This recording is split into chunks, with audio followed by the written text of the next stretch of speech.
আসতে বলে শুরু করে নাই এখনো পরেই তো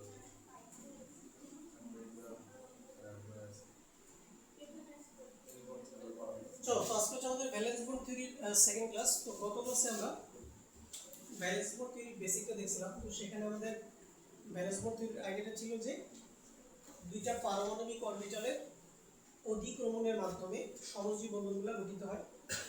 তো এই অধিক্রমণ আবার কয় ধরনের ছিল? দুই ধরনের। একটা ছিল সামনাসামনি অধিক্রমণ আর একটা কি পাশাপাশি অধিক্রমণ। তো সামনাসামনি অধিক্রমণ হচ্ছে সিগমা বন্ধন তৈরি হবে, আর পাশাপাশি অধিক্রমণ হলে পাই বন্ধন তৈরি হবে। সিগমা বন্ধন আবার তিন প্রকার ছিল, এসএস, এসপি, পিপি। সবচেয়ে শক্তিশালী কোনটা? পিপি, তারপরে এসপি, তারপরে এসএস।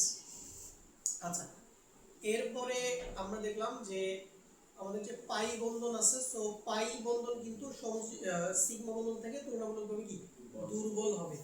ওকে, এবং পাই বন্ধন গঠনে কিন্তু এস অরবিটাল অংশগ্রহণ করে না। তো আমরা পাই বন্ধনের ক্ষেত্রে শুধুমাত্র পি অরবিটালটাই কনসিডার করব। এরপর আমরা সিগমা বন্ধন পাই বন্ধনের পার্থক্য দেখছিলাম। ওকে, এগুলো যে গত ক্লাসে পড়া ছিল। আজকে আমাদের হচ্ছে যে আমরা এই ভিভিটি বা ব্যালেন্স বোর্ড থিওরি ইউজ করে আমরা কতগুলো অণু বা যৌগ কিভাবে গঠিত হয় এগুলো হচ্ছে যে আজকে আমরা দেখব, মানে একদম প্রপার অ্যাপ্লিকেশন। ওকে, সো আমরা দেখো এখানে কিছু অণু লিখছি H2Cl2 HF HCl O2 N2। এই অণুগুলোর গঠন আমরা আজকে দেখব। তো সবার প্রথমে আসো H2 অণুর গঠন। তো H2 অণুতে কি হয় দেখো, আমরা সবাই জানি এটা যে H2 অণুতে দুইটা হাইড্রোজেন পরমাণু একটা সমযোজী বন্ধনের মাধ্যমে যুক্ত থাকে। সো এখন আমরা দেখব যে এই সমযোজী বন্ধনটা কিভাবে তৈরি হলো। তো সবার প্রথমে তুমি প্রতিটা পরমাণু একদম ইলেকট্রন বিন্যাসটা সুন্দর করে লিখবা। যেমন হাইড্রোজেনের ইলেকট্রন বিন্যাস কি 1s1, এই হাইড্রোজেন কি 1s1 1s1 1s1। আচ্ছা, ওকে, তাহলে প্রত্যেকটা হাইড্রোজেনের কাছে বলো কোন অরবিটাল আছে? s অরবিটাল আছে, ঠিক আছে। আচ্ছা, তাহলে আমরা যেটা দেখব যে আমরা ওভারল্যাপিং এ করার সময়, অতিক্রমণ করার সময় ওই অরবিটালগুলোকে আমরা চুজ করব যেই অরবিটালগুলোতে ইলেকট্রন থাকবে কয়টা? একটা। এই গত ক্লাসে আমি পয়েন্টে লিখেছিলাম, এই যে যেসব অরবিটাল অতিক্রমণে অংশ নিব তাদের মধ্যে বিজোড় ইলেকট্রন থাকবে। কি থাকবে? বিজোড় ইলেকট্রন। কারণ অতিক্রমণের উদ্দেশ্যই হলো ইলেকট্রন জোড়বদ্ধ হওয়া। তাহলে কোনো একটা অরবিটালে যদি দুইটা ইলেকট্রন আগে থেকে থাকে তাহলে তো ওই অরবিটালের আসলে ওভারল্যাপিং করার কোনো দরকার নেই, কারণ ওভারল্যাপিং এর মূল টার্গেটই হলো জোড়া হওয়া, ঠিক আছে। তাহলে এই 1s একটা ইলেকট্রন আছে, এই 1s একটা ইলেকট্রন আছে, বিজোড় ইলেকট্রন আছে। তাহলে এই অরবিটালগুলো ওভারল্যাপিং এ পার্টিসিপেট করতে পারবে। তাহলে আমি দুইটা s অরবিটাল নিয়ে আসবো। দেখো এই যে এই একটা s অরবিটাল,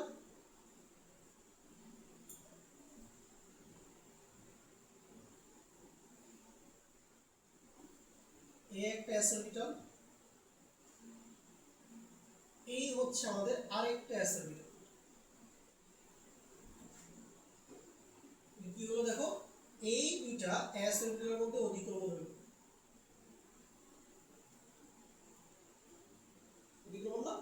অধিক্রমণ হলো।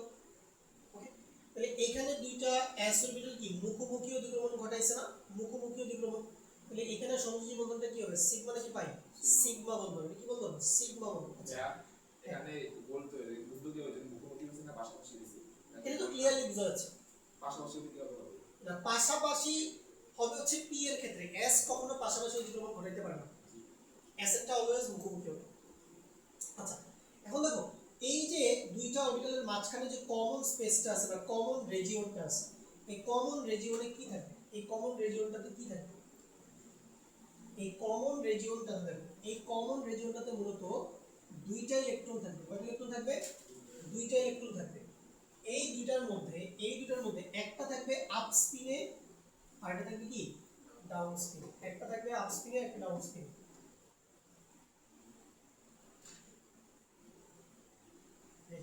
বুঝছো? তাহলে এই কমন স্পেসের মধ্যে একটা আপ থাকবে একটা ডাউন থাকবে, মানে দুইটা ইলেকট্রন থাকবে আর কি। কারণ আমরা জানি যে কোনো বন্ধনে কয়টা ইলেকট্রন থাকে? দুইটা ইলেকট্রন থাকে। তাহলে দুইটার একটা আপ আর একটা কি ডাউন, ঠিক আছে। কারণ আমরা জানি যে একটা ঘরে তো কখনোই সেম স্পিনে দুইটা ইলেকট্রন থাকতে পারে না। যদি সেম স্পিনে থাকে তাহলে তো হচ্ছে যে পলির বর্জন নীতি কি হয়ে যাবে, ভায়োলেট হয়ে যাবে। ঠিক আছে, ভায়োলেট হয়ে যাবে। আচ্ছা, তাহলে এটা হচ্ছে আমাদের হাইড্রোজেন অণুর গঠন। এবার আসো ক্লোরিন অণুর গঠন। তো ক্লোরিন অণুতে কি হয় দেখো, ক্লোরিন অণুতে হচ্ছে যে দুইটা ক্লোরিন পরমাণু এরকম একটা সমযোজী বন্ধনের মাধ্যমে যুক্ত থাকে। তাহলে আমরা ক্লোরিনের ইলেকট্রোনেগেটিভটা লিখে ফেললাম 1:2:2p6 3:3p5।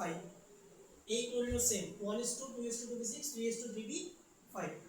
অলওয়েজ আমাদের কাজ হবে যোজ্যতা স্তরের ইলেকট্রন নিয়ে। কি নিয়ে কাজ হবে? যোজ্যতা স্তরের ইলেকট্রন নিয়ে হচ্ছে যে আমরা অলওয়েজ কাজ করব। ঠিক আছে, তাহলে এই যে 1:2:2p6 এগুলো আমাদের দরকার নাই, 3:2 আমাদের প্রয়োজন নাই। আমাদের কনসার্ন হচ্ছে অনলি 3p5 নিয়ে। তাহলে এখানে 3p5, এখানে 3p5। আচ্ছা, বলতো p এর জন্য আমরা কয়টা ঘর নেই? p এর জন্য আমরা কয়টা ঘর নেই? তিনটা ঘর। p এর জন্য 3 ঘর, s এর জন্য 1 ঘর, p এর জন্য 3 ঘর, d এর জন্য 5 ঘর, f এর জন্য 7 ঘর। কারণ প্রতি ঘরে দুইটা দুইটা করে থাকবে। তাহলে তিনটা ঘরে 5টা ইলেকট্রন তুমি স্থাপন করবা। কিভাবে দেখো, একদম সহজ। এই যে নিয়ম কি, প্রতি ঘরে আগে একটা একটা, কার নিয়ম? মুন্ডের নীতি। দেখো 1টা 2টা 3টা, এই যে 1টা 2টা 3টা, তিনটা শেষ। 1টা 2টা 3টা, তিনটা শেষ। 4টা 5টা, 1টা 2টা 3টা 4টা 5টা, 1টা 2টা 3টা 4টা 5টা, শেষ। ওকে, আচ্ছা এখানেও সেম 1টা 2টা 3টা 4টা 5টা। ওকে, এখন দেখো আমরা ওভারল্যাপিং এর জন্য কোন অরবিটালগুলো কনসিডার করব? যেগুলোতে বি জোড় ইলেকট্রন আছে। তাহলে দেখো এখানে একমাত্র পিজেড অরবিটালই দেখো, পিজেড অরবিটালই দেখো বি জোড় ইলেকট্রন আছে না? এই যেখানে দেখো পিজেড একটা, এখানে পিজেড একটা। তাহলে এই px py কিন্তু আমরা কনসিডার করব না ওভারল্যাপিং এর জন্য। অনলি কোনটা কনসিডার হবে? pz। এবং এটা কোন pz? 3pz। কোন pz? 3pz। ওটাও স্পেসিফাই করতে হবে। তাইলে আমরা যেটা করব, তাহলে আমরা বলবো যে বাম পাশের ক্লোরিন থেকে, দেখো বাম পাশের ক্লোরিন থেকে একটা pz অরবিটাল আসবে, এই যে আসলো। ডান পাশের ক্লোরিন থেকে আরেকটা pz অরবিটাল আসবে।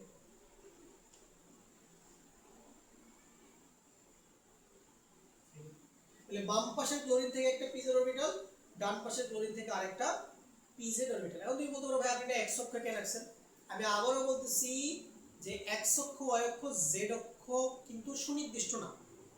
অক্ষ তুমি কিভাবে নিচ্ছ এটা তোমার ইচ্ছা। ঠিক আছে, সবসময় যে এইটাই x হবে, এইটাই y হবে, এইটাই z হবে, ব্যাপারটা এরকমটা না। তুমি চাইলে এটাকেও z ধরতে পারবা, এটাকে x ধরতে পারবা, এটাকে y ধরতে পারবা। তুমি চাইলে এটাকেও x ধরতে পারবা, এটাকে z ধরতে পারবা, এটাকে y ধরতে পারবা, কোনো প্রবলেম নেই। মানে মধ্য কথা তিনটা অক্ষ 90 ডিগ্রিতে থাকলেই হচ্ছে। ঠিক আছে, ওকে। তাহলে ধরো এটা একটা pz, এটা একটা কি pz। তাহলে এখানে দুইটা pz অরবিটালের মধ্যে কি ধরনের অধিক্রমণ হলো বলো? কি ধরনের অধিক্রমণ হলো? মুখোমুখি। কি ধরনের অধিক্রমণ হলো? মুখোমুখি। ঠিক আছে, এবং এই অরবিটালটা কোন অরবিটাল? 3p z। এটা কি 3p z, এটা একটা 3p z, এটাও কি একটা 3p z। ওকে, তাহলে এই যে দুইটা ক্লোরিন পরমাণু, দুইটা 3p z অরবিটালের মধ্যে মুখোমুখি অধিক্রমণের মাধ্যমে বা সামনাসামনি অধিক্রমণের মাধ্যমে এই ক্লোরিন ক্লোরিন সিগমা বন্ধনটা কি হলো? গঠিত হইল। ঠিক আছে, উঠে গেল। তাহলে দেখো সিঙ্গেল বন্ড দেখলে এগুলো কি বন্ড? সিগমা। সিঙ্গেল বন্ড দেখলে এটা কি হবে? সিগমা। কাটা বলতে আচ্ছা এখানে দাগ দিছি যে এটা এইখানে এখানে মানে ওই তো এখানে যে px py pz এর মধ্যে কাইটা রাখছি ধরা আরে কাটি না, মানে শোনো এগুলো হচ্ছে যে নরমালি তো আমরা বক্স পদ্ধতিতে হচ্ছে যে আঁকি, তো আমি একটু বক্স পদ্ধতিতে না এঁকে দাগ দিয়ে দিয়ে আঁকছি আর কি। হচ্ছে যে তুমি এরকম তিনটা দাগ দিছো, তখন তুমি নরমালি কিভাবে আঁকবে? বক্স, সুন্দর করে বক্স আঁকো। তো এত বক্স আঁকার টাইম মাঝে মাঝে আমাদের থাকে না, তখন আমরা কি করি?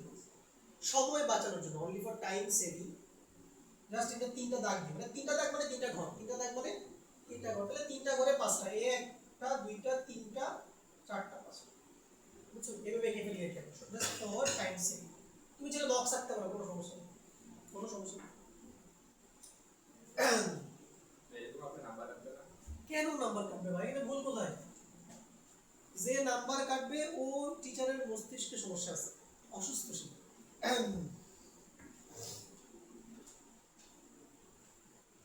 আচ্ছা, তাহলে বুঝছি এটা ক্লোরিন ক্লোরিন গেল। নেক্সট কি বলো? নেক্সট কোনটা? এখানে কিন্তু আপস্পিন ডাউনস্পিন থাকবে। হ্যাঁ, এখানে আমি দেখাইনি আর কি, এভাবেই থাকবে। মানে দুইটা ইলেকট্রন এভাবে থাকবে, একটা আপ আর আগে না একটা। কোনটা আপস্পিনে ছিল, আগে একটা চেঞ্জ হয়ে যাবে। হ্যাঁ, চেঞ্জ হইতে হবে, কারণ নাইলে তো ওই দুইটা ইলেকট্রনের চারটা কোয়ান্টাম সংখ্যাই সেম হয়ে যাবে, মানে দুইটা মানে ওই দুইটা ইলেকট্রনের কোয়ান্টাম যে সেট বা কোয়ান্টাম যে স্টেট ওটা কি হয়ে যাবে সেম। তাহলে কিন্তু আর পরমাণুর মধ্যে কোনো স্থায়িত্ব থাকবে না, এখানে স্টেবিলিটি লাগবে না। আমি আবার বলতেছি আমরা কিন্তু এগুলো ম্যাথমেটিক্যাল পয়েন্ট অফ ভিউতে ডিসকাস করতেছি না, এগুলোর পিছনে অনেক কমপ্লেক্স ম্যাথমেটিক্স আছে, সেগুলো তোমার দরকার নেই, ঠিক আছে? তুমি সিম্পল ভাবে পরীক্ষায় ভাবে ছবি আঁকো, এই ফুল মার্কস। তাহলে দুটো গেল, নেক্সট কোনটা বলো? এইচএফ, নেক্সট হচ্ছে এইচএফ। আচ্ছা, এইচএফ কোন গঠন? তাহলে এইচএফ এ দেখো, এইচএফ এ দেখো একটা হাইড্রোজেন পরমাণু আর আরেকটা কি ফ্লোরিন পরমাণু সংযোজী বন্ধনের মাধ্যমে সংযুক্ত। তাহলে হাইড্রোজেন থেকে কোন অরবিটাল বলো? 1s1, ঠিক আছে? আর ফ্লোরিনের কি অবস্থা? 1s2 2s2 2p5 2p5। তাহলে আমরা কোনটা নিয়ে কাজ করব? কোনটা নিয়ে কাজ করব? কোনটা নিয়ে কাজ হবে?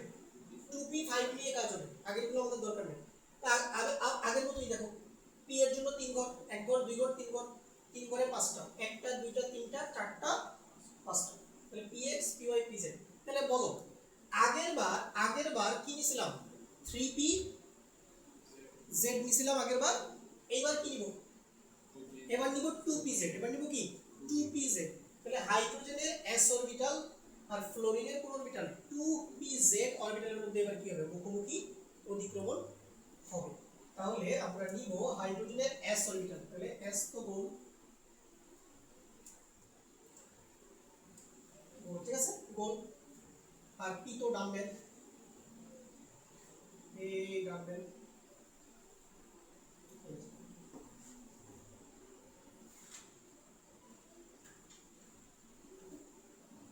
হাইড্রোজেনের s আর ফ্লোরিনের হচ্ছে 2pz, হ্যাঁ এভাবে স্পেসিফাই করে দিবা, শুধু pz বললে কিন্তু হবে না, 2pz নাকি 3pz নাকি 4pz স্পেসিফাই করে দিবা। ওকে, তাহলে দেখো আমরা তাহলে ss সিগমা বন্ধন দেখলাম কোথায়? হাইড্রোজেন অণুতে। sp সিগমা বন্ধন দেখলাম কোথায়? hf অণুতে। আবার আমরা pp সিগমা বন্ধন দেখলাম কোথায়? ক্লোরিন অণুতে। HCl কমন, এটা কি ভাইরাস? এটা তো তোমরা এখনই বলে দিতে পারো, হাইড্রোজেন থেকে আসবে s অরবিটাল, ক্লোরিন থেকে আসবে 3pz, বুঝাই যাচ্ছে। তারপর এটা বাসার জন্য কাজ দিলাম, বাসায় এটা করব।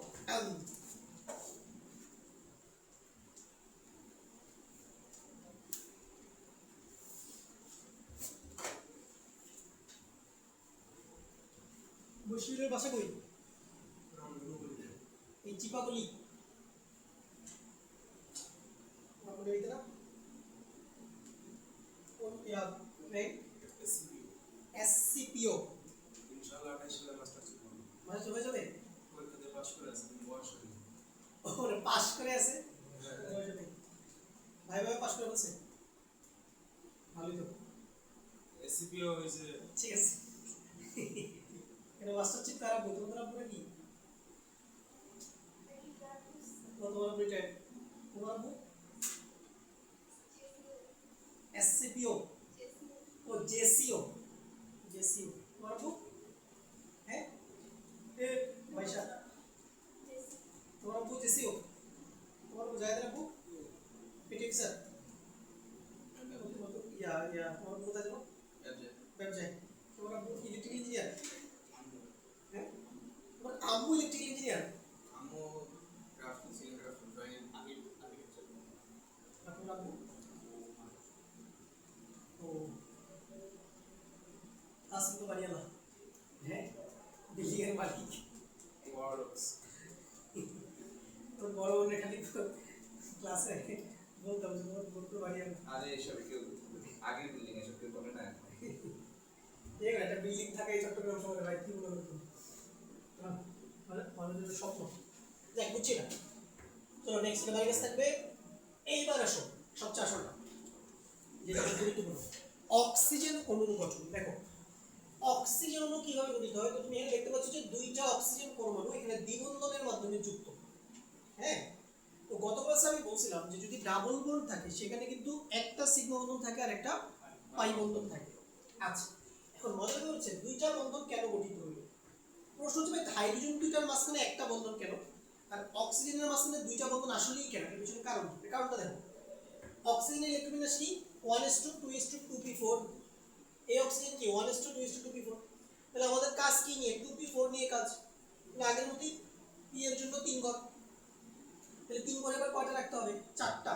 তাহলে 1টা 2টা 3টা এই 4টা, এখানেও p তে 4টা, 1টা 2টা 3টা এই দেখো 4টা। তাহলে px py pz px py pz। আচ্ছা এখন দেখো তাহলে আমরা এবার কিন্তু px অরবিটালকে বিবেচনা করব না, কেন? কারণ px অলরেডি কি অবস্থায় আছে জোড়া, py তে একটা pz এ একটা আছে। তাহলে আমরা ওভারল্যাপিং এর জন্য কনসিডার করব কাকে কাকে, py কে আর pz কে। এখন তুমি ধরো মুখোমুখি অতিক্রমণ ঘটাতে চাও, তাহলে তুমি বলতে পারো যে ভাই কোন অক্ষে ঘটাবো মুখোমুখি, তোমার ইচ্ছা। তুমি যদি pz এ মুখোমুখি ঘটাতে চাও তাতেও কোনো প্রবলেম নেই, তুমি যদি py তে মুখোমুখি ঘটাতে চাও তাতেও কোনো সমস্যা নেই। মানে তুমি কোন অক্ষটাকে তুমি মুখ্য অক্ষ বিবেচনা করবা, কোন অক্ষটাতে তুমি হচ্ছে যে সিগমা বন্ধন তৈরি করবা, এটা সম্পূর্ণ তোমার ব্যক্তিগত ইচ্ছা, ঠিক আছে, কোনো সমস্যা নেই। তাহলে মনে করো আমরা py মুখোমুখি ঘটাই, ঠিক আছে। তাহলে আমরা দুইটা py পাশাপাশি আঁকি, এই দেখো এটা একটা py, এই আরেকটা।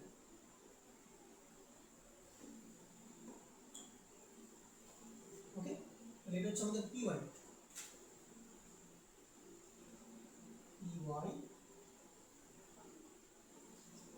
এবার গুরুত্বপূর্ণ কথা, দেখো একবার তুমি যদি মুখোমুখি ঘটায় ফেলো কোনো একটা অক্ষে, তাহলে আর মুখোমুখি ঘটানোর কোনো সুযোগ তোমার কাছে থাকবে না। মানে তুমি যদি একটা অক্ষে একবার মুখোমুখি ঘটাও, তাহলে বাকি অক্ষগুলোতে কি ঘটাইতে হবে পাশাপাশি পাশাপাশি।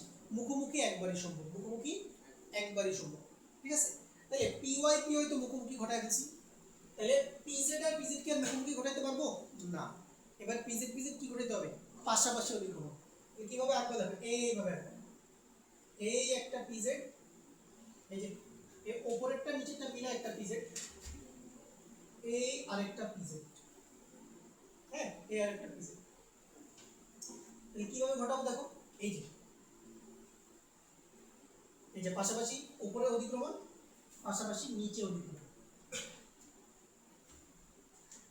তাহলে বলো এই যে এখানে যে মুখোমুখি ঘটালাম এটা কি বন্ধন ছিল সিগমা, এটা বন্ধন ছিল কি সিগমা। আর এই যে পাশাপাশি ঘটালাম এটা কি বন্ধন পাই। তাহলে একটা সিগমা আছে আর একটা কি আছে, তাহলে দুইটা অক্সিজেনের মাঝখানে দুইটা বন্ধন কেন, এই কারণে, কারণ এখানে বিজোড় ইলেকট্রন কয়টা, মনে রাখবা যতটা বিজোড় ইলেকট্রন ততটাই বন্ধন তৈরি হয়, যতটা বিজোড় ইলেকট্রন ততটাই বন্ধন তৈরি হবে। তাহলে তোমার কাছে যদি 4টা বিজোড় ইলেকট্রন থাকে তোমার হাত কয়টা হবে 4টা, তোমার কাছে যদি 3টা বিজোড় ইলেকট্রন থাকে তাহলে তোমার হাত কয়টা হবে 3টা, তোমার কাছে যদি 2টা বিজোড় ইলেকট্রন থাকে তোমার হাত কয়টা 2টা, তোমার কাছে যদি একটা বিজোড় ইলেকট্রন থাকে তোমার হাত কয়টা হবে। এইভাবেই হাতগুলো আসে। এই যে আমরা ছোটবেলা থেকে বলি যে হাইড্রোজেনের হাত একটা, ক্লোরিনের হাত একটা, অক্সিজেনের হাত 2টা, নাইট্রোজেনের হাত 3টা, ফসফরাসের 3 হাত হইতে পারে, 5 হাত হতে পারে, সালফারের 2 হাত হতে পারে, 4 হাত হতে পারে। কেন হইতে পারে, কারণ কি, কারণ 2 হাত মানে কি তার কাছে বিজোড় ইলেকট্রন 2টা, 4 হাত মানে বিজোড় ইলেকট্রন 4টা, 6 হাত মানে বিজোড় ইলেকট্রন কয়টা। যে যত বেশি বিজোড় ইলেকট্রন তৈরি করতে পারবে সে তত বেশি হাত তৈরি করতে পারবে। বুঝছো, অক্সিজেন একটা সিগমা একটা পাই, একটা সিগমা একটা, তাহলে ডাবল বন্ড মানে কি একটা সিগমা একটা পাই। সিঙ্গেল বন্ড দেখলে ওটা চোখ বন্ধ করে সিগমা, ডাবল বন্ড দেখলে একটা সিগমা একটা পাই। তাহলে সিঙ্গেল বন্ডের কাহিনী গেল, ডাবল বন্ডের কাহিনী গেল। নামকরণে কি একটু নামকরণ চেঞ্জ করা লাগবে না, যেটা px হয়ে গেছে না, যেটা px যেটা py যেটা pz, এর প্রাইম চিহ্ন দেওয়া লাগবে না। না নামকরণ কেন আলাদা করব, এটা তো px প্রাইম বলে কিছু আছে নাকি আমাদের, এটা তো ধরে একটা মনে বুঝাবে না, দুইটা আলাদা মনে সমস্যা কেন, এই জন্য তো আমি ইলেকট্রনের সাধারণ লিখছি, প্রবলেম নাই। চলো এবার দেখবো N2 অণুর গঠন, এটা কোন পড়েন N2 অণুর গঠন, নাইট্রোজেন অণু কিভাবে গঠিত হয় দেখো। ভাই এটা আমরা ছোটবেলা থেকে জানি যে ভাই দুইটা নাইট্রোজেনের মাঝখানে কয়টা হাত থাকে, দুইটা নাইট্রোজেনের মাঝখানে কয়টা হাত থাকে 3টা হাত, মানে দুইটা নাইট্রোজেন পরমাণু 3 হাতের মাধ্যমে যুক্ত। তো এই কম্বিনেশন লিখো তুমি 1:2:2p3, এখানে লিখো 1:2:2p3। তাহলে 1:2s নিয়ে আমাদের কোনো কাজ নাই, আমাদের কাজ হচ্ছে 2p নিয়ে। এখানে 2p3, এখানেও দেখো 2p3, হ্যাঁ এখানেও 2p3,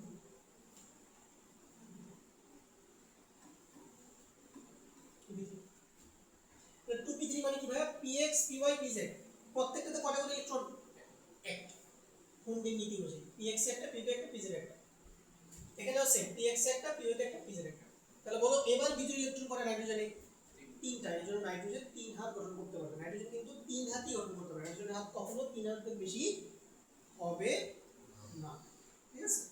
আচ্ছা, তাহলে এখন বলো তুমি কোন অক্ষে মুখোমুখি ঘটাতে চাও, তুমি আমারে বলো।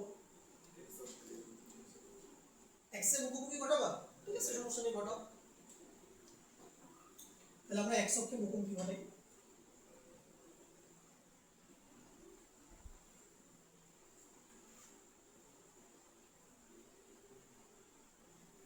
বেশ, আচ্ছা আগেরটা তো মনে হয় আমি ওই নামটা লিখে নেব, এটা যে পিজেড লিখে নিচ্ছি,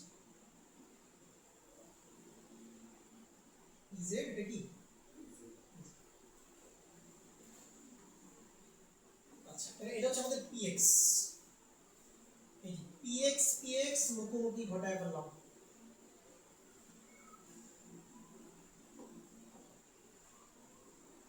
ওকে, আচ্ছা এখন বাকি দুটো অক্ষে কি আর মুখোমুখি ঘটাতে পারবো না, কি ঘটাতে হবে? পাশাপাশি। তাহলে পিওয়াই পিওয়াই পাশাপাশি, এ একটা পিওয়াই আঁকো, এ একটা পিওয়াই, এ আর একটা পিওয়াই, তাহলে এবার হবে পাশাপাশি।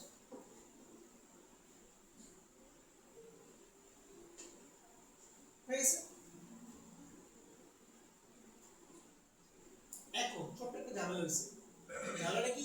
পিজেড রে কই আঁকবো? পিওয়াই তো আইগা ফেললাম,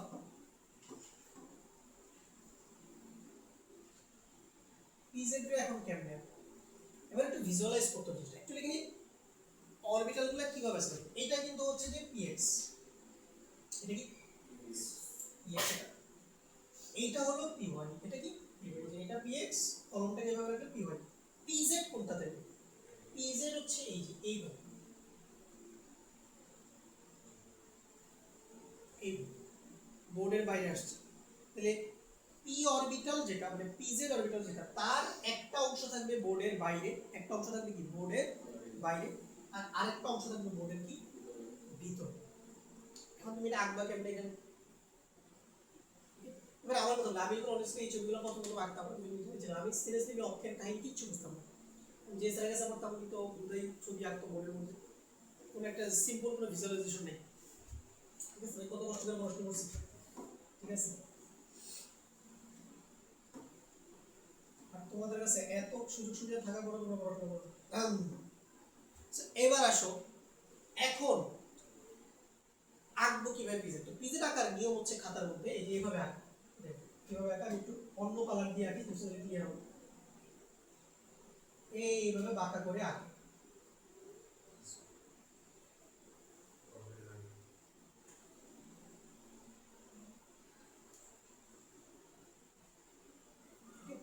তবে আঁকতেছি বাঁকা করে, কিন্তু বাঁকা ভাবে নাই, এটা কিন্তু আছে কিভাবে, এইভাবে আছে, বুঝছো?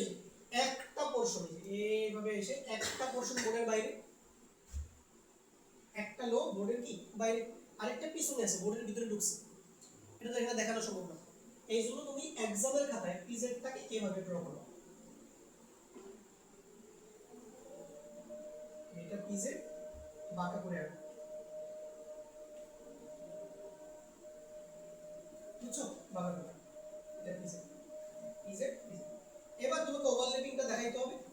মনে রাখবা যে আমি একটা কথা বলছিলাম না তোমাকে, যে ওভারল্যাপিং হওয়ার সবচেয়ে বড় শর্ত কি? অক্ষ অবশ্যই কি থাকা লাগবে? সেম। ডিফারেন্ট অক্ষ হইলে কখনো ওভারল্যাপিং হবে না। দেখো আমি খাড়াটার সাথে খাড়াটা ওভারল্যাপিং করাইছি না, মানে পিওয়াই এর সাথে পিওয়াই ওভারল্যাপিং করাইছি, তাহলে এখন আমাকে পিজেড এর সাথে পিজেড এর ওভারল্যাপিংটা ঘটাইতে হবে, খুব সহজ। তাহলে বাঁকার সাথে বাঁকা, এই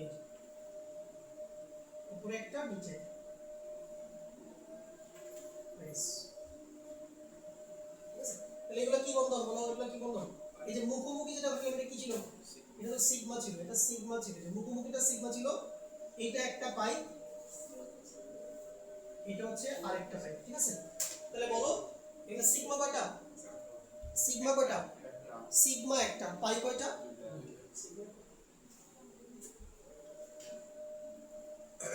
তাহলে মনে রাখবা যে কোনো দুইটা অ্যাটমের মাঝখানে হাইয়েস্ট সিগমা কয়টা হতে পারে? একটাই, আর বাকিগুলো যদি হয় এগুলো অবশ্যই কি বন্ধন হবে? পাই বন্ধন। ইজি ইজি লাগতেছে? হ্যাঁ একটু ফুলের মতো, সামনের ছবিগুলো আরো সুন্দর, সংকরণে যে ছবিগুলো আসবে ওগুলো দেখতে আরো সুন্দর লাগবে। এখন এখানে তো কালার আকাশ শিটে গেছে, আলাদা করে দেখাচ্ছি এটা px এটা py pz, ভিজুয়ালাইজেশন সুন্দর। সার্কেল ব্র্যাকেট হোয়াইটে নিয়ে যেতে হবে। এখন যেহেতু যে খাতা কাটবেন উনি তো আর কোনোদিন এই সমস্ত, ওনার আমলে তো স্মার্ট বোর্ড জাতীয় বলে কিছু ছিল না। এই স্মার্ট বোর্ড দুনিয়াতে আসছে 4-5 বছর আগে মাত্র, মানে বাংলাদেশে আসছে আর কি। এই টেকের দুনিয়া মাত্র 4-5 বছর আগে শুরু হয়েছে, ঠিক আছে। আমিও তো আজীবনে হোয়াইট বোর্ডই পড়াইছি।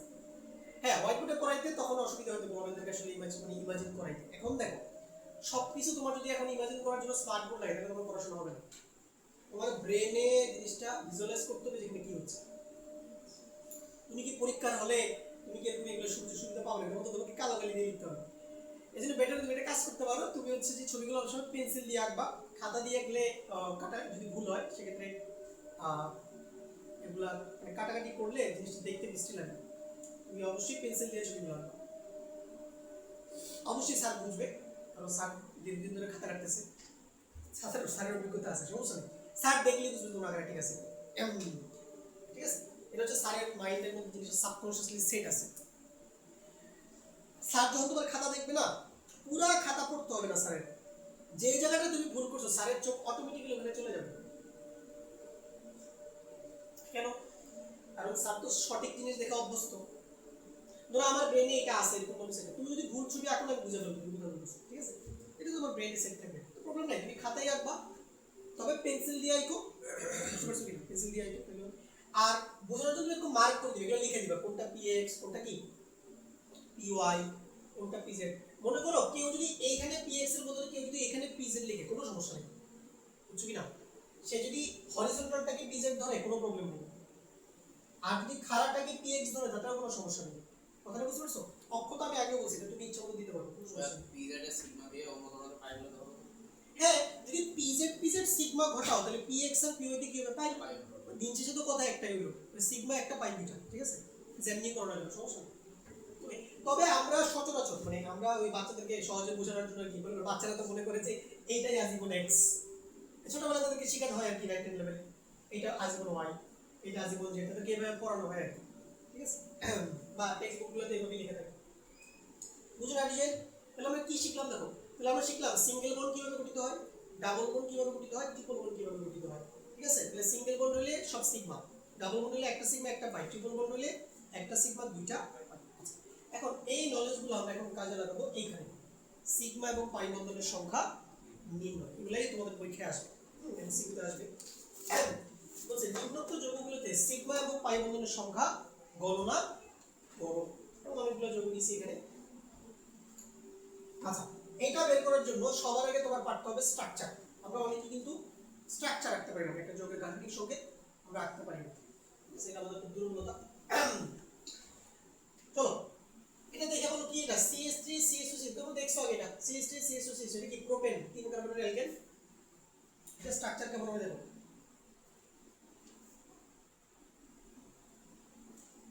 এই যে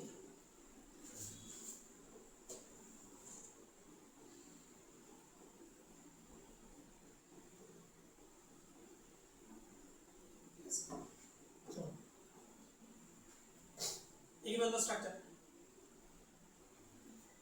সবার আগে তুমি পাই বন্ধন বের করার চেষ্টা করো, যে পাই বন্ধন কয়টা আছে। আচ্ছা আমাদের বলো এখানে কোনো পাই বন্ধন আছে কিনা, তোমার কি মনে হয়?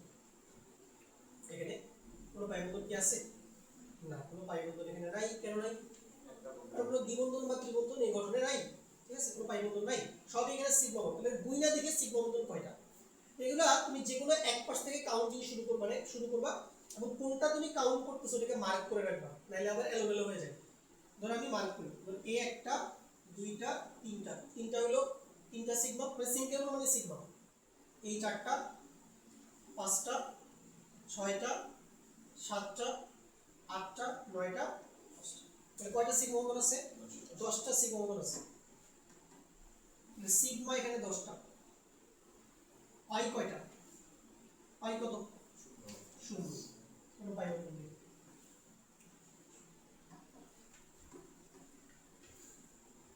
সহজ। পরেরটা আসো, CH3 CH2 CH, আচ্ছা এই যোগটা কি? CH3 CH2 CH, এটা কি? CHO থাকলে এই যোগটা কি বলে?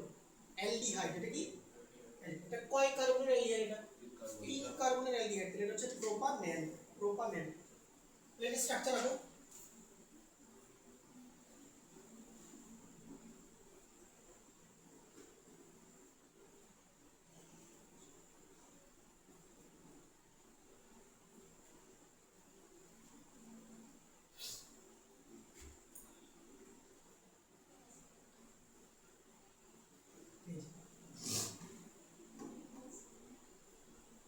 CH2 তারপর এখানে পাই বন্ধন কয়টা বলো পাই কয়টা পাই কিন্তু একটা কারণ এই যে একটাই ডাবল বন্ড আছে ওখানে একটাই পাই সিগমা গুলো কাউন্ট করি সিগমা কয়টা 1 2 3 4 5 6 7 8 9 কি আছে কি হিসাব করলাম 9টা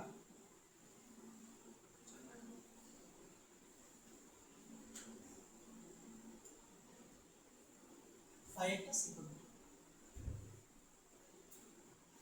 তো নেক্সট কোনটা C6H6 কি এটা বেনজিন হচ্ছে বেনজিন বেনজিন কি অ্যালিফিটিক যৌগ নাকি অ্যারোমেটিক অ্যারোমেটিক যৌগ বেনজিন কি অ্যারোমেটিক যৌগ কেন বলে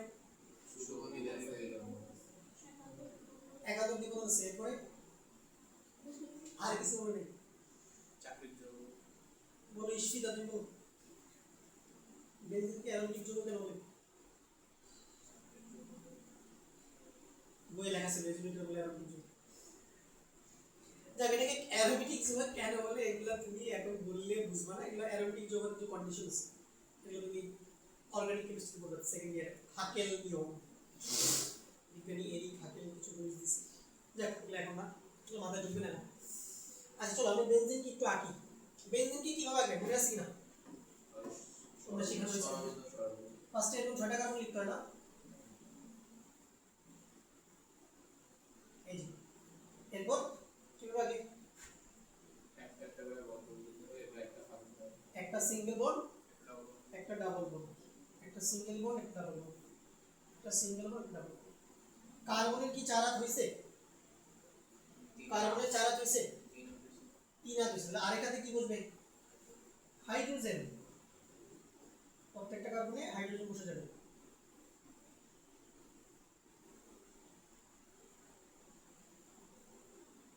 আচ্ছা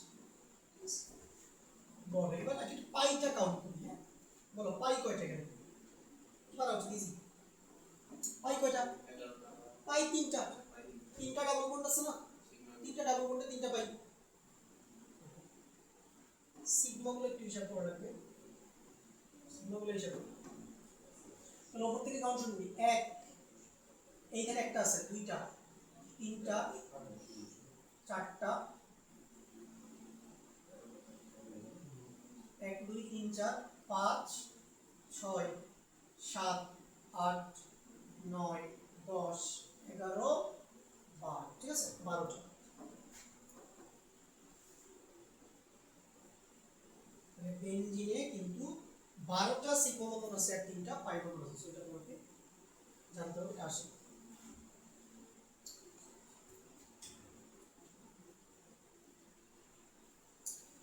এরপর কি আসবে দেখি এরপরটা C4H8 C4H8 কি C4H8 হচ্ছে একটা অ্যালকিন কারণ হাইড্রোজেন সংখ্যা যদি কার্বন সংখ্যার দ্বিগুণ হয় এটাকে কি বলে অ্যালকিন তাহলে 4 কার্বনের অ্যালকিন কিভাবে আঁকবো 4টা কার্বন পাশাপাশি লিখবো এভাবে লেখার পর যে কোনো এক জায়গায় দুইটা কার্বনের মাঝখানে একটা কি দিয়ে দিব দ্বিবন্ধন দিয়ে দিব যেখানে মন চাই দাও আমি মাঝখানে দিতে প্রেফার করি মাঝখানে দিতে ভালো লাগে সো এরপর দেখো বাকি হাতগুলো পূরণ করো হাইড্রোজেন দিয়ে এইখানে কয়টা হাইড্রোজেন লাগবে বলো দেখি মশিউর হ্যাঁ এই কারণে কয়টা হাইড্রোজেন দরকার মারা উচিত তোমার এখন একটা 3 হাত পূর্ণ না ওকে এই নাস্তার মতো অবস্থা এখানে একটা পড়াশোনা করো ভাই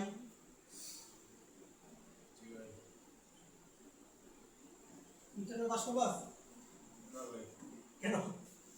আমি এসএসসি দেওয়ার পর থেকে এখানে আসার পর পড়াশোনা শুরু করছি, তাও একটা বইও টাচ করিনি।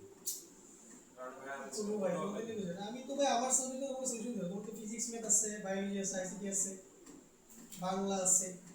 কারণ ভাই আমি পড়াশোনা শুরু করছি 2 সপ্তাহ আগে। ওগুলোর উপরে তো আমার কোনো নিয়ন্ত্রণ নাই।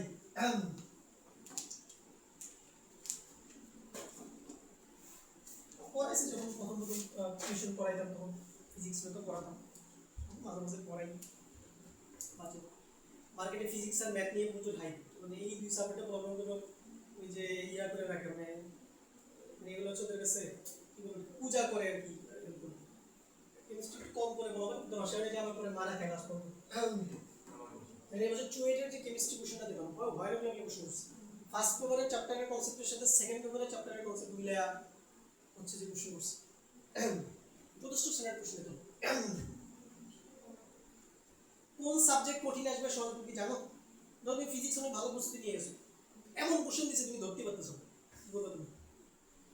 তখন আবার তোমাকে অন্য সাবজেক্ট যদি সহজ আসে ওগুলো দিয়ে কি মার্কসটা তুলে ফেলতে হবে। তোমাকে হইতে হবে অলরাউন্ডার সব সাবজেক্টে, যে সব সাবজেক্টে সমানভাবে পারদর্শী সেই চান্স পায়।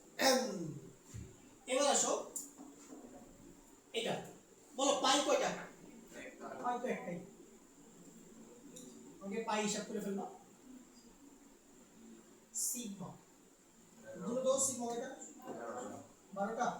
1 2 3 4 5 6 7 8 9 10 11।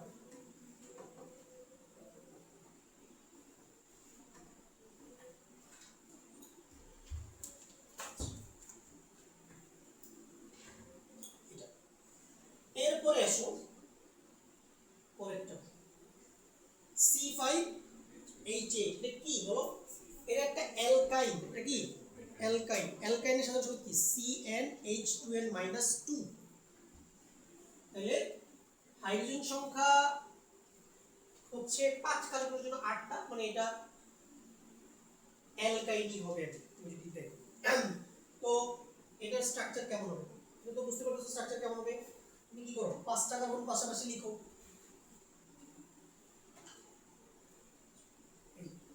যে কোনো এক জায়গায় একটা কি দিবা, ত্রিবন্ধন, ঠিক আছে? ত্রিবন্ধন দিবা। আচ্ছা দেখো, এখানে একটা ব্যাপার আছে, তুমি যদি যে কোনো এক জায়গায় একটা ত্রিবন্ধন দাও তাতেও কোনো প্রবলেম নাই। আবার তুমি যদি চাও যে না ভাইয়া আমি ট্রিপল বন্ড দিব না, আমি দুই জায়গায় দুইটা ডাবল বন্ড দিব, একই কথা সেম জিনিসই আসবে, বুঝছো কিনা? দুই জায়গায় দুইটা ডাবল বন্ড দেওয়া আর একটা ট্রিপল বন্ড দেওয়া কি সেম জিনিস। তুমি কাউন্ট করে দেখো সবকিছু সেমই আসবে। তো বাকি হাতগুলো হাইড্রোজেন দিয়ে পূর্ণ করো। এখানে কয়টা হাইড্রোজেন লাগবে বলো বসু? এখানে কয়টা লাগবে? দুইটা, কারণ দুই হাত তো পূর্ণ আছে তার। তোমার তাসনি এখানে কয়টা লাগবে? এখানে একটা, এখানে কয়টা? এখানে দুইটা, এখানে দুইটা। বলো রাফিল এখানে কয়টা? একটা, এখানে একটা, এখানে এখানে দুইটা, এখানে দুইটা। এটা হলো। এবার উপরেরটা আসো। আচ্ছা এগুলো সব সিঙ্গেল বন্ড। এখানে লাগবে তিনটা,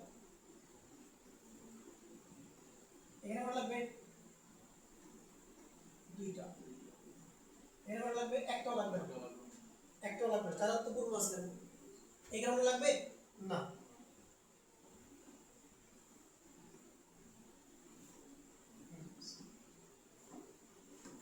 বলো দুইটার মধ্যে পাই কয়টা গুণা দেখো, পাই দুইটা। দেখো এখানে তো একটা ট্রিপল বন্ড আছে, তো একটা ট্রিপল বন্ডের ভিতরেই তো দুইটা পাই বন্ধন আছে। আর এখানে একটা ডাবল বন্ডে একটা পাই, এখানে আরেকটা ডাবল বন্ডে আরেকটা পাই, তাও দুইটা পাই। এবার সিগমা বন্ডগুলো সেম আসবে, সিগমা বন্ডগুলো সেম আসবে। এই যে 1 2 3 4 5 6 7 8 9 10 11 12। সিগমা হচ্ছে 12টা আছে।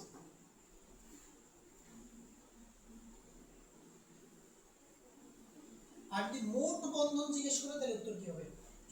14। মোট বন্ধন জিজ্ঞেস করতে পারে।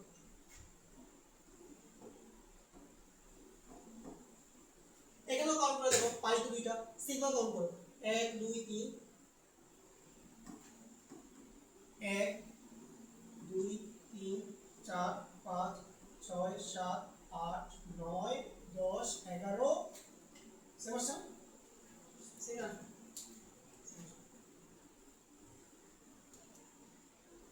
তাহলে আমাদের এটা হলো নেক্সট আসো আমাদের কোনটা CH3 CH2CN এটা নিজেরা বলো তো CH3 CH2CN এটা বলো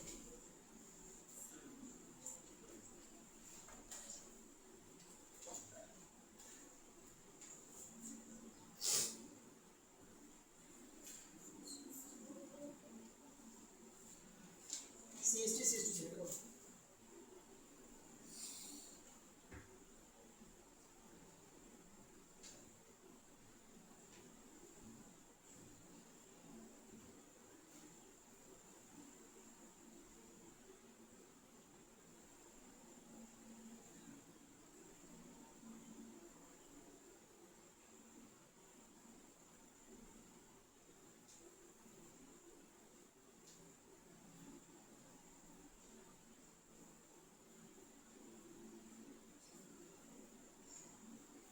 সিগমা কত 8টা পাই কত 2টা সিগমা হ্যাঁ সিগমা মতো 8টা আসবে পাই দুটো আসবে ঠিক আছে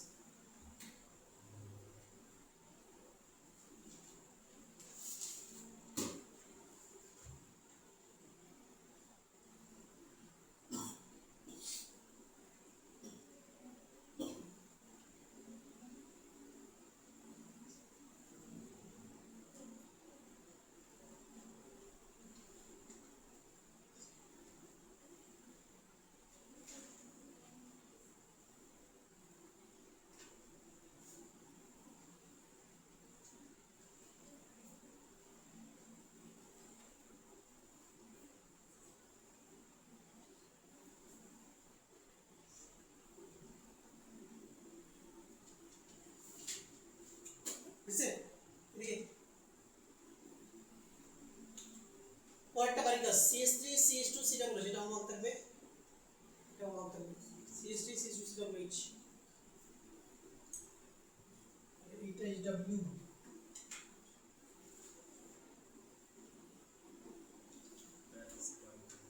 চলো এবার লাস্টে দুটো একটু দেখি আমরা দেখো এখানে পুরো অসংখ্য স্ট্রাকচার আছে আমি তোমাকে কয়েকটা স্ট্রাকচার দেখাইলাম জাস্ট তুমি যদি একবার প্রপারলি গাণিতিক সংখ্যাটা লিখতে পারো এরপরে তো বের করতেই পারো ঠিক আছে খুব বেশি টাফ তোমাদের দিবে না এই লেভেলে এবার আসি একটু হালকা কঠিন একটু দেখি আমরা প্যারাসিটামল এবং কি অ্যাসপিরিন তো এগুলা হচ্ছে আমাদের পরিচিত কিছু যৌগ যেমন জ্বর বা ঠান্ডা হলে জ্বর না জ্বর মাথা ব্যথা হলে আমরা প্যারাসিটামল খাই ঠিক আছে যদিও ব্যথার ওষুধ খাওয়া ভালো না তবে প্যারাসিটামল একটু সেফ আরো ব্যথার ট্যাবলেট আছে নাকি কি এই আছে নাম্বার আছে না না না না পামনি প্যারাসিটামল টাফনি টাফনি খায় এদের মাইগ্রেনের ব্যথা থাকে এরা টাফনি খায় তোমার আছে নাকি মাইগ্রেন নাউজুবিল্লাহ হ্যাঁ অনেক প্যারাই ভুগি ভাই আমার গিলবার্ট সিনড্রোম আছে কাপ মাইগ্রেন আছে প্লাস রাতে ঘুমায় না কি জানি আমি 3 দিন ঘুমাই স্লিপ না অ্যাপনিয়া হ্যাঁ, হ্যাঁ, আমার ওটা- মানে শ্বাসকষ্টের সমস্যা সবাই মানে ঘুমানোর সময় শ্বাস নিতে পারে না হঠাৎ করে এটা আছে আমি মানে তাহলে পুরো অসুস্থ ভাই তুমি এই বয়সে তোমার অবস্থা খারাপ তোমাদের আছে নাকি মাথা ব্যথা নাই মাথাও নাই মাথা ব্যথা নেই ঠিক আছে মাথা একটা প্রবলেম আছে আর মাইন্ড করে না দুষ্ট হয়ে গেছে চলো নেক্সট প্যারাসিটামল প্যারাসিটামলের সংকেত কেমন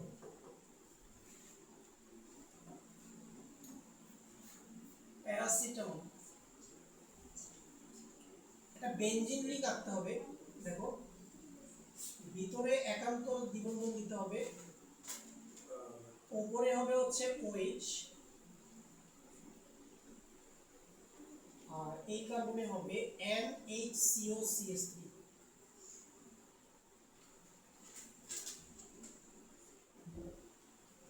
this is paracetamol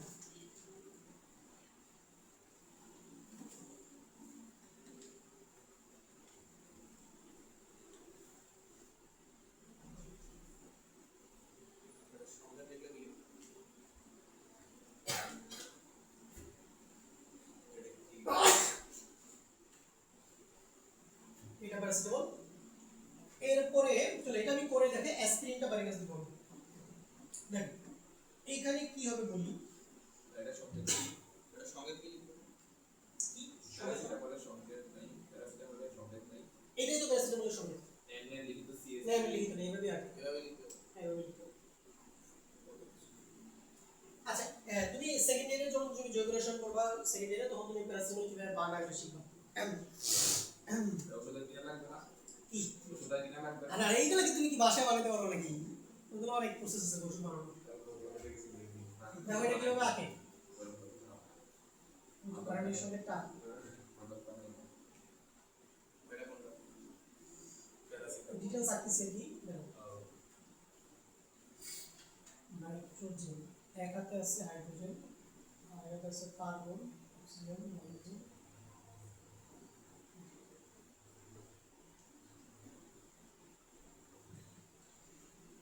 এবার জিনিস বলি দেখো এখানে এই যে দুটো কার্বন আছে না, এই দুটো কার্বনে কিন্তু কোনো হাইড্রোজেন নাই। দেখো এদিকে মনে করো এই দুটো কার্বনে কোনো হাইড্রোজেন নেই, অর্থাৎ এই দুটো কার্বনে যে হাইড্রোজেনটা ছিল হাইড্রোজেনগুলো ছিল এটাকে তুমি একটা বেনজিনের মতো চিন্তা করতে পারো যে বেনজিনে তো তোমার 6টা কার্বনে 6টা হাইড্রোজেন থাকে। সো এই কার্বনে যে হাইড্রোজেনটা ছিল ওই হাইড্রোজেনটাই OH দিয়ে কি হয়ে গেছে প্রতিস্থাপিত হয়ে গেছে, মানে OH-টাই এখন হাইড্রোজেনের জায়গায় বসে গেছে। আর এই কার্বনের যে হাইড্রোজেনটা ছিল ওইটার বদলে পুরো কি এই NHCO CH3টা বসছে, ঠিক আছে। আচ্ছা তো এগুলো অনেকে কিন্তু এগুলো হাইড্রোজেন কাউন্ট করে ফেলে না, এগুলো হাইড্রোজেন নাই এখানে। এবার তুমি সিগমা পাই কাউন্ট করো, আগে দেখো পাই কাউন্ট করো, আগে পাই কাউন্ট করো তারপর তুমি সিগমা কাউন্ট করো। স্ট্রাকচার এখানে মেইন স্ট্রাকচার ভুলে গেলে কিন্তু হিসাব ভুল হবে। দেখো এইখানে একটা ডাবল বন্ড আছে, একটা পাই এখানে, ভিতরে আরো 3টা ডাবল বন্ড আছে, তাহলে 3টা পাই, তাহলে কয়টা পাই 4টা পাই, তাহলে পাই আছে 4টা, পাই আছে 4টা। সিগমা কয়টা আছে হিসাব করে দেখি, দেখো এখান থেকে কাউন্ট করো 1 2 3 3টা 4টা, হ্যাঁ 4টা, এখানে একটা আছে 5টা 6টা 7টা, এটাও কিন্তু সিগমা 1 2 3 4 5 6 7 এই যে 8 9 9 এই যে 10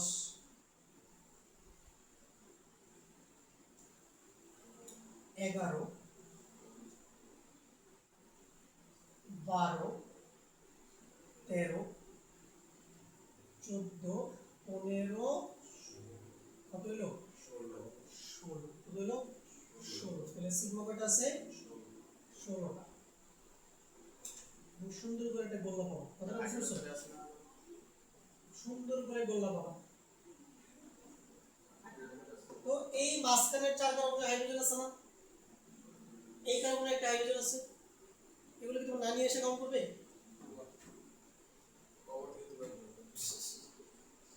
জীবিত থাকলে নিয়ে আসো, নানি কাউন্ট করেন, নানিও ছোটবেলায় খেলছে একা দুক্কা।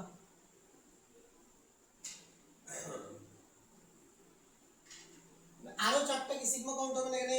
16টা তো হিসাব করলাম, 16টা তো হিসাব করলাম, ঠিক আছে না? আরো তো 4টা কাউন্ট হবে এক্সট্রা, 17 18 19 20 20, তাহলে পাই আছে 20টা, সিগমা আছে 20টা, সিগমা আছে 20টা। এখানে নাইট্রোজেন ত্রিপল বন্ধ হলো। নাইট্রোজেন ত্রিপল বন্ধ হলো।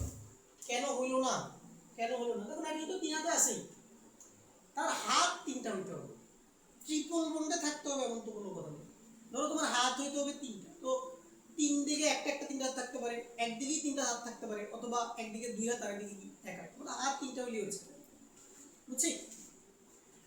তাহলে প্যারাসিটামল ক্লিয়ার। আমি যদি অ্যাসপিরিনের আমি সংক্ষিপ্তটা লিখে দিচ্ছি, বাসা থেকে তোমরা সিগমা বন্ধন পাই বন্ধন হিসাব করে নিয়ে আসবে। অ্যাসপিরিন, চলো অ্যাসপিরিন কিন্তু একটা জ্বর এবং ব্যথা নিবারক ওষুধ। অ্যাসপিরিন, তবে অ্যাসপিরিন তেমন ভালো না, আসলে প্যারাসিটামল বেটার অ্যাসপিরিনের থেকে। হ্যাঁ অ্যাসপিরিন শরীরের জন্য আসলে ভালো না, তবে অ্যাসপিরিনের ওষুধ যে অ্যাসপিরিন হচ্ছে কি করে তোমার ওই যে তোমার যদি কোনো মনে করো রক্তনালীতে যদি কারো ব্লক হয়ে যায়, অনেক সময় দেখা যায় অনেকের হার্টে রক্ত পৌঁছায় না, ঠিক আছে না, তখন অ্যাসপিরিন খাইতে হয় 4-5টা। অ্যাসপিরিন রক্তে গিয়ে এই রক্তনালীর মধ্যে রক্তের যে ক্লটটা রক্ত জমা বেঁধে যায়, যেটা ওটা ব্লাড ক্লট, ওটাকে ওপেন করে দেয়। তোমরা বাসায় অ্যাসপিরিন রাখবা। অ্যাসপিরিন দেখো, অ্যাসপিরিন এর সংকেত কি হবে ভাই? আচ্ছা এইখানে ডাবল বন্ড দেওয়া নেই, এগুলা সিঙ্গেল বন্ড, ডাবল বন্ড না, এটা সিঙ্গেল বন্ড দেবো।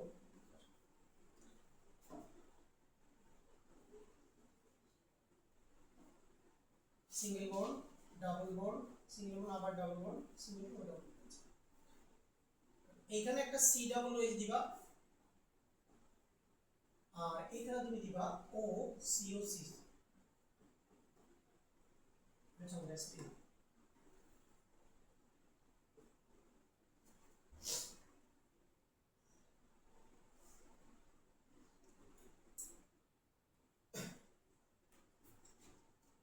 এটার সঙ্গে লিখে দিলাম, এটাকে ভেঙে ভেঙে লিখবা, প্রত্যেকটা কার্বন হাইড্রোজেন থেকে এগুলো শো করাবা, ঠিক আছে?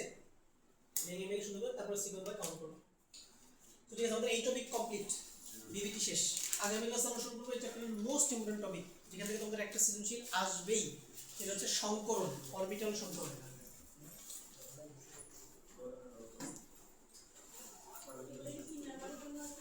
এগুলা আজকে যেগুলো পড়ালাম এগুলো মেজরিটি মূলত সংকরণ পড়ার জন্য এই নলেজগুলো তোমার লাগবে। অ্যাকচুয়ালি এখান থেকে কোনো সৃজনশীল আসবে না, বাট সংকরণ পাঠতে হলে এগুলো পাঠতে হবে।